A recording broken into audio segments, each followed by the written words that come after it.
you know if they sold the prize turkey? The one in the window? What? You mean the one as big as me? What a remarkable child.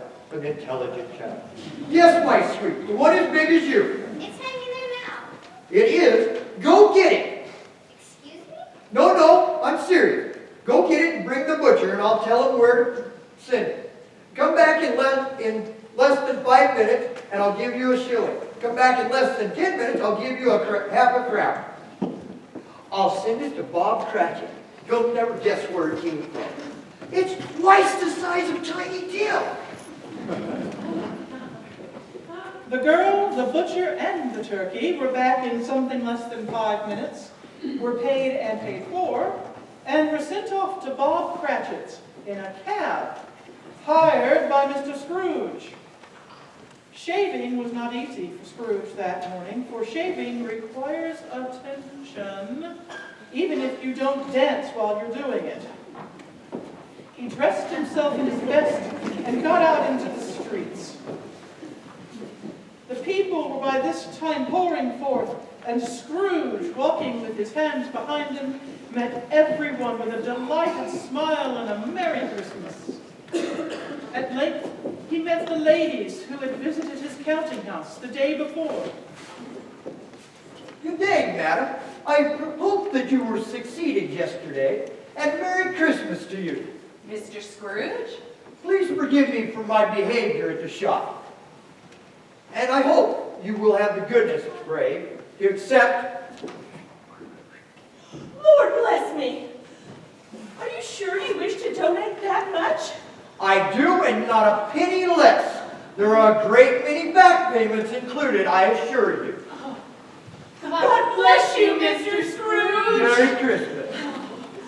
And Merry Christmas! In the afternoon, he turned toward his nephew's house. He approached the door a dozen times, it seemed, before he had the courage to go up and knock.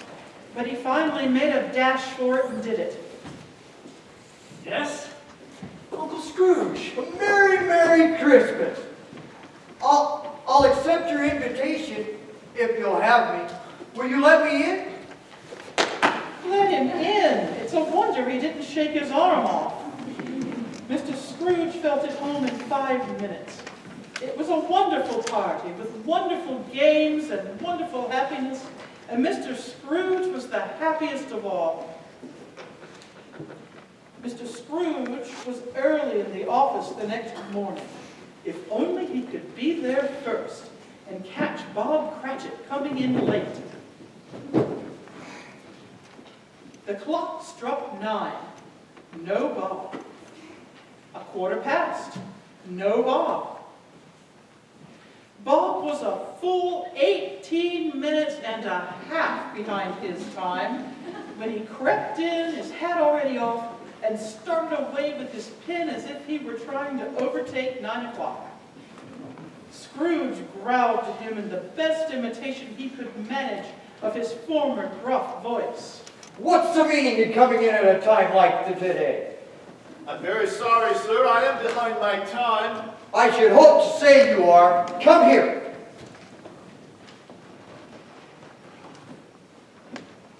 But, sir, it's only once a year. It won't happen again.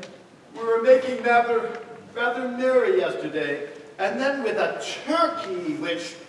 I'm not going to stand for it a moment longer. And therefore,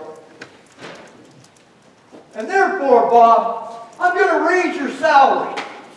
And I'm going to help support your family, and we're going to get the best surgeons for Tiny Tim. Come, we'll discuss your affairs over a hot cup of Christmas punch. Scrooge was better than his word. He did it all and more. And to Tiny Tim, who did not die, he was a second father. Scrooge became as good a friend, as good a master, as good a man as that good old city ever knew, or any other good old city, town, or village in the good old world.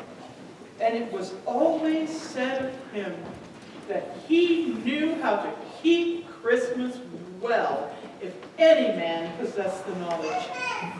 May that truly be said of all of us. And so, as Tiny Tim observed, God bless us, everyone. God